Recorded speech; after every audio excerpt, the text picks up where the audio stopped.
Incoran kering teman, ngontrol dulu peternakan. Oke, ini bebek punya orang, bukan punya saya teman ya. Nih.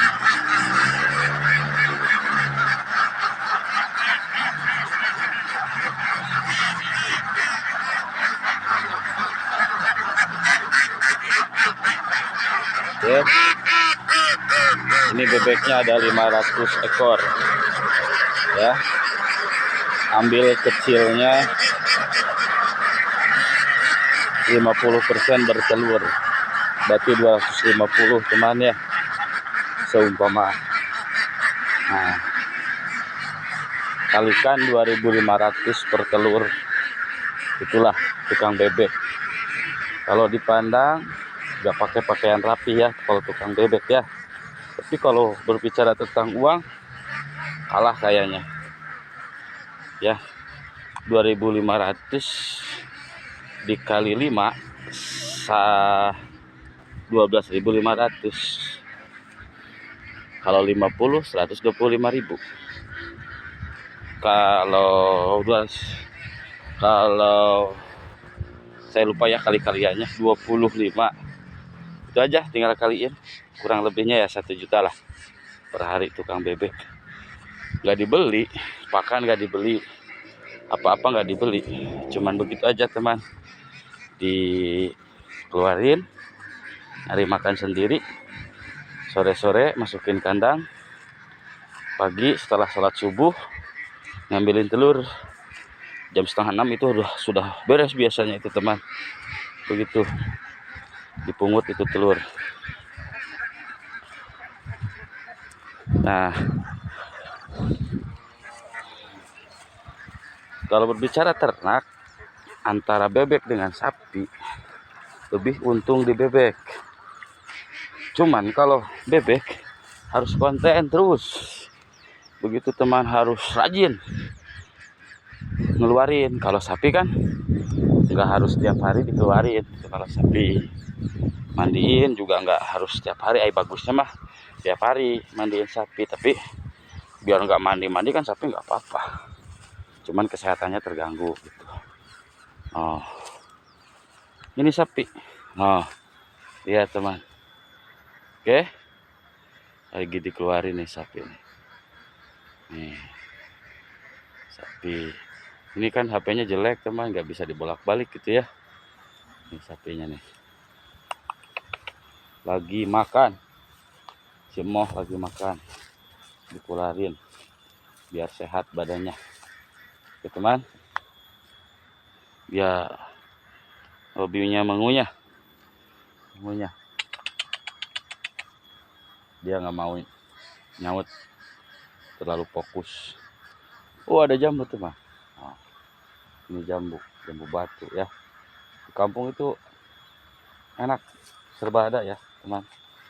Cuman yang susah itu uang aja kalau di kampung. Kalau berbicara tentang uang ya agak susah juga sih. Kalau yang nggak rajin-rajin mah begitu teman. Oh, ada satu lagi, sapinya dikeluarin. Saya petik dulu jambunya teman. Kayaknya masih mentah. Oh. Dia maunya jilatin saya terus. Nah itu, lihat teman. Nah, ini adalah salam nyambut ya, kangen gitu. Oh, dijilatnya. Karena badan saya asin, banyak keringat. Begitu teman-teman ya. Oke, sapi. Cuy, serken patok na cu. Serken nggak beladi tayo ri. Patok. Ya, saya nyepeng HP na. Ya ta ri tah yang ri ya. Hah? Oh, bawa cengek. Di pelakan cengek mana? Oh iya. Ah, iya mah henteu tah. Oh, di pelakan ku Abah.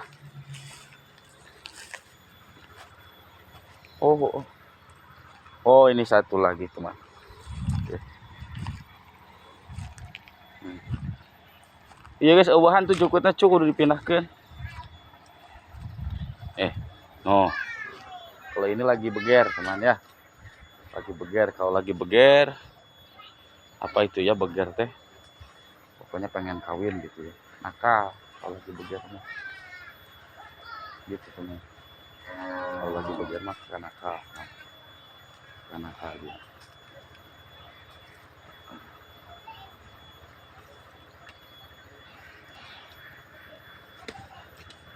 Cu loba daun sena yang murus cu. Iya dikencarkan di dia mah loba daun sena tuh kayak di kebon. Iya mah di dia mah daun sena hungkul murus. Oke, teman-teman. Ini mau nyamperin saya. Mau ini, mau minta dilepas ini.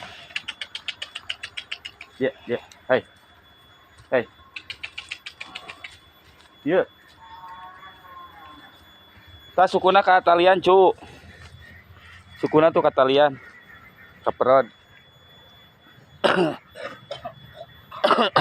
Tuh kecarakan mah di ditu kuruna ge tuh na rambutan. Ini biar sehat. Jadi kapoe si kebonya itu ya, teman. Jadi kapoe. Butuh pancaran matahari juga kalau sapi. Biar sehat. Kalau selalu dikeram kurang bagus pertumbuhan dagingnya juga, teman. Begitu ya. Oke, kita cek ladang rumput. Ladang rumput kalau ponakan sama adik saya lagi malas ngarit keluar. Awas. Awas karena banget. Oh. Itu gara-gara kenakalan dia sendiri.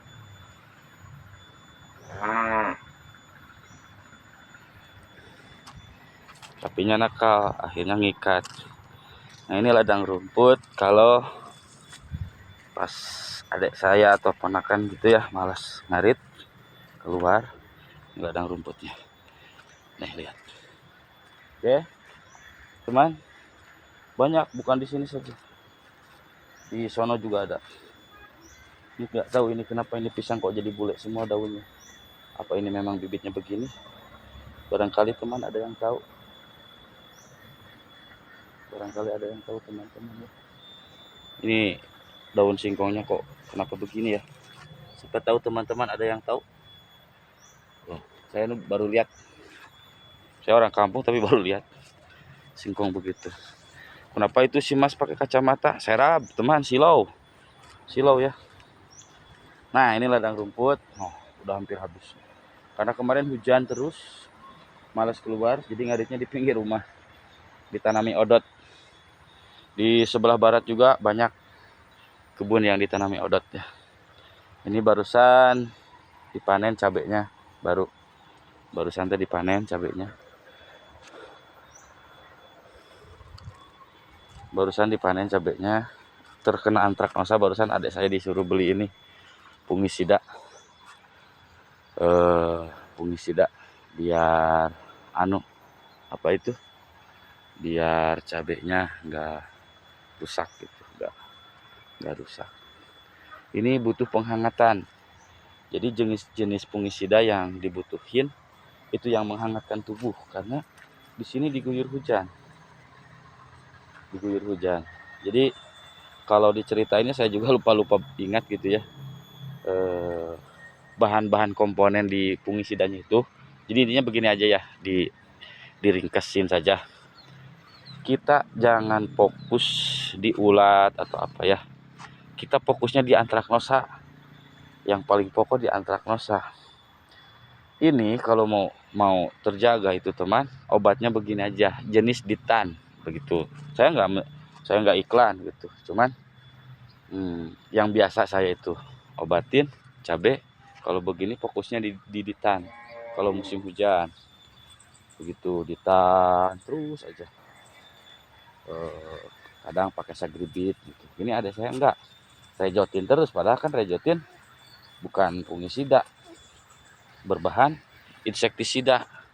Jadi itu untuk ulat macam begitu aja. Ini jadi akhirnya begini, kena antraknosa teman-teman. Dulu kan sekarang kan saya nggak bertani sekarang saya. jadi pengangguran aja.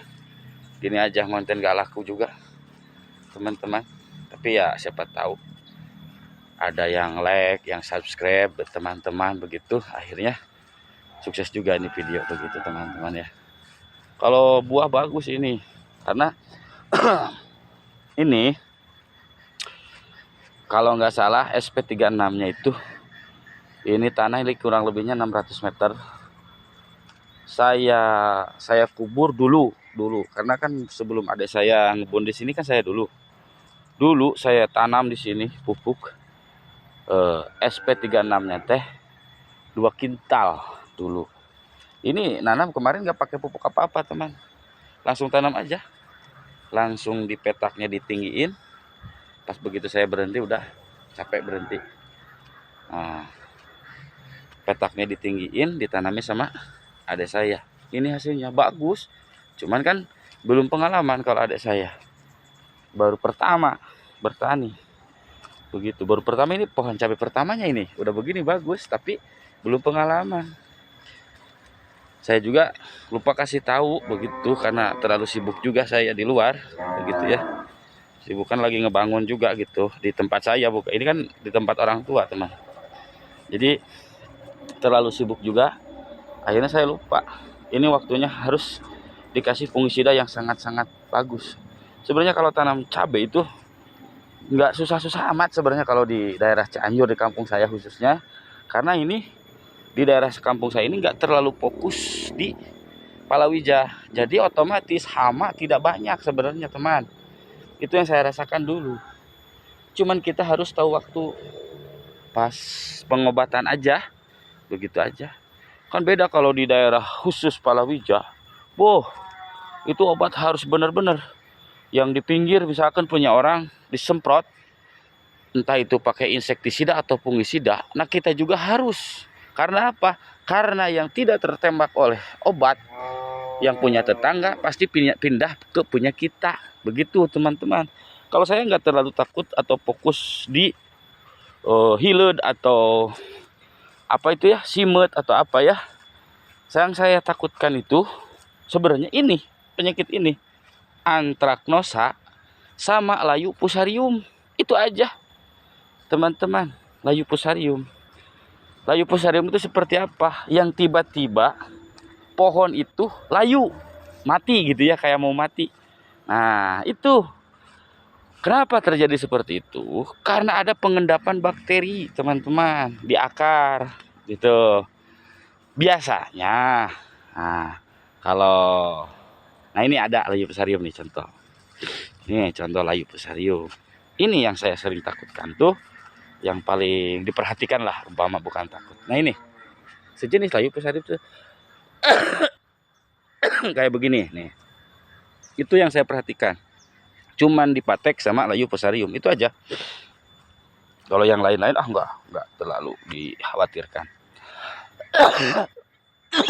Batuk teman. Batuk. Nah jadi gitu teman-teman ya. Jadi kita harus fokus dipatek sama layu fusarium. Kalau sudah bisa menjaga seperti ini, baru tani kita akan sukses. Lihat.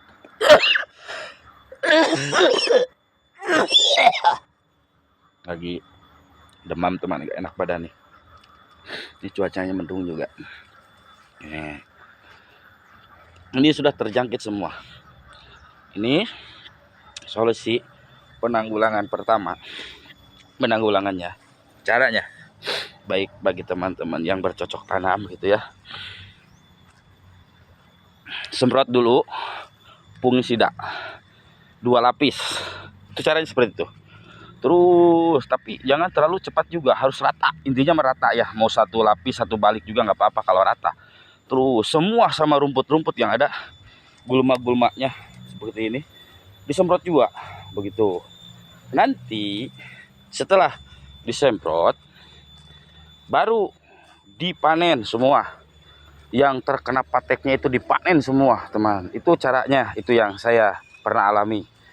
Terus si buah hasil panennya itu yang kena patek jangan disimpan seperti berserakan seperti ini nih. Ini memanjangkan penyakit. Nah, kan ada saya nggak tahu, nanti saya kasih tahu nanti sama adik saya. Jangan dikasih begini. Diangkat, dibuang. Tuh, dibuang jauh-jauh. Terus gulma yang ada di sekitaran pohon, gulma tenaun atau jukut gitu ya, harus dibabad habis. Setelah itu prosesnya dari penyemprotan pertama itu yang tadi saya kasih harus rata. 3 hari kemudian disemprot lagi. Masih fungisida. Maka insya Allah pateknya akan hilang. Begitu teman-teman. Jadi muncullah buah yang ini. Yang ini nggak bisa diselamatkan. Tapi yang kita selamatkan tuh ya buah yang ini. Nih yang belum kita selamatkan. Aduh teman-teman, udah ya teman-teman.